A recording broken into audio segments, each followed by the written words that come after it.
Finals footy is here. I'm Paul Grzadka, joined by Anthony Seibold for the game plan, and today we are continuing our closer look at the Saturday matches.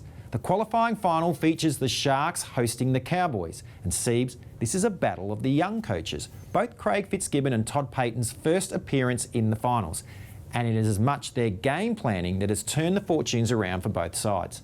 Let's look at how Fitzgibbon gets his forwards working together as a group to cause opponents headaches. Yeah, so the two standouts this year for Craig Fitzgibbon's Sharks in attack is the way that their forwards work together. They work in threes, but also then they work in threes out the back of shape as well. So their fullback, centre and winger work together. So I want to start with the forwards and what they do off the ball. So to start with, you can see there's Wade Graham, there's Dale Finucane, and there's Ueli there for the Cronulla Sharks. And they work in threes very effectively. What they try and do is create some one-on-one. So there's a long pass to Dale Finucane, who passes the ball to Ueli, who digs into the line. So instead of a three-man tackle, there's only two men in that tackle as they make contact with him. They do that exceptionally well. And what they do is they normally build momentum off the back of that. The other way that they do an exceptional job as middle forwards is what they do when they don't have the ball in their hands. So I want to point out Toby Rudolph and also Dale Finucane. So this is the last time they played against each other, the Cowboys and the Sharks. So watch these two guys here. So their role on this particular shape is to try and hold up defenders. So Toby Rudolph, look how hard he runs into the line. And what that does is it turns in this defender here. What Dale Finucane does, running hard with intent, turns in this defender here in Tom Gilbert. And what it means is it means that Ben Hampton in this particular game gets turned in. And it allows Matt Moreland and the Cronulla Sharks right-hand side edge in Jesse Raymond to go across and score the 4-pointer. So the first clip I showed is what they do on the ball with their short passing game. The second clip is what they do off the ball. So if they don't do their role on shape, if Toby Rudolph and Dale Finucane don't run with intent and run for real on those shapes, they don't hold up those defenders. So really effective from the Cronulla Sharks. So I spoke about them working in threes. So you'll see there, Nicho Hynes being the Sharks' best player this season. He's got his hands on the ball. He's combining with Matt Moreland. So there's Matt Moreland. But what I want to point out is this group of three players here.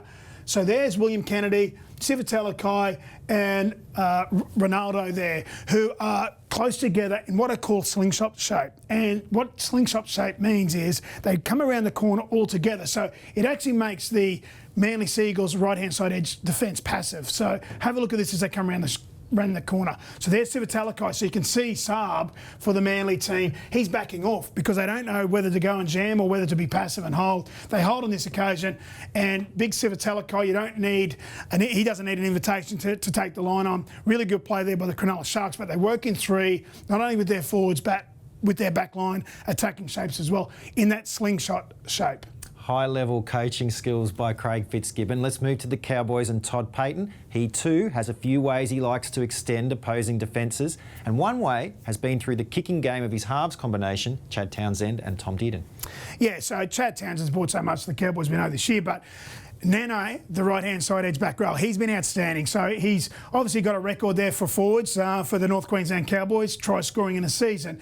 One of the reasons why he scored so many tries is his ability, again, off the ball. So it's not so much what he does on the ball, it's his ability off the ball. So this is what Nene sees. He sees an opportunity to get in between Albert Kelly and Herbie Farnworth for the Brisbane Broncos. What Chad Townsend sees is all that space in the backfield there. So the other thing he sees is that Tessie New, who was the fullback on this occasion, plugged in the line. So good vision by Chad Townsend, but great work off the ball by Nene, who, again, goes through that space, scores the try. So that's one way he scores tries. The other way is this. So same game. Tom Dearden this time. So there's Tom Dearden all the way over here. Now, Tom Dearden identifies all this space. So from that left-hand side, far left-hand side post there that the Broncos are defending, there's so much space there. And then again, that right edge back rower, he comes in on a J line, so he's really hard to handle. So if you can get a one-on-one, he's hard to defend against. So they get a one-on-one this time with Albert Kelly there for the Broncos. He's so good in the air. It's almost like an AFL-type catch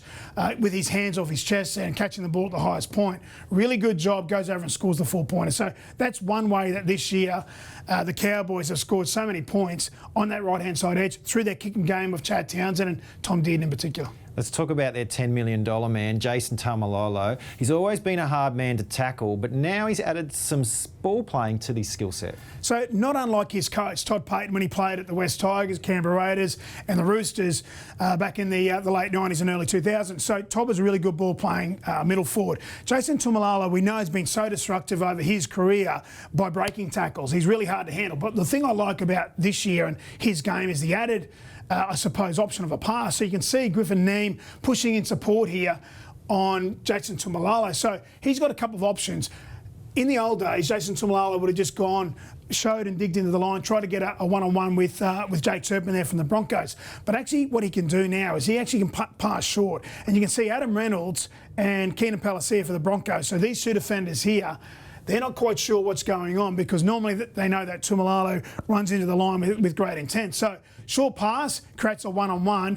Griffin Neame goes and finishes the try. So that's against the Broncos. But we see this again. So same two players combining there for the Cowboys, this time against the Dragons. So Jason Taumalolo, normally in the past, he would have just shown and dug into the line there, trying to get a one-on-one with Moses Mbye in the middle of the park. But because there's such good push support by the young Kiwi front row in Griffin Neame, he can pass short there, and it's a one-on-one. So you can see him push through the tackle of Jack Bird there, create some momentum there, and Reece Robson, who is a really good young hooker for the Cowboys, pushing through that middle third of the field, goes through and scores a try. So they've got a couple of weapons. They've got the kick to Neno on the right-hand side edge, but Jason Taumalolo's passing game has opened up a whole heap of options for the North Queensland Cowboys in 2022. So many different ways they can get you. Brilliant analysis. Thanks so much, Seibs. If you want to head to any of the games this weekend, be fast. Tickets are selling, but you can still go to nrl.com/tickets. And if you can't get to the games,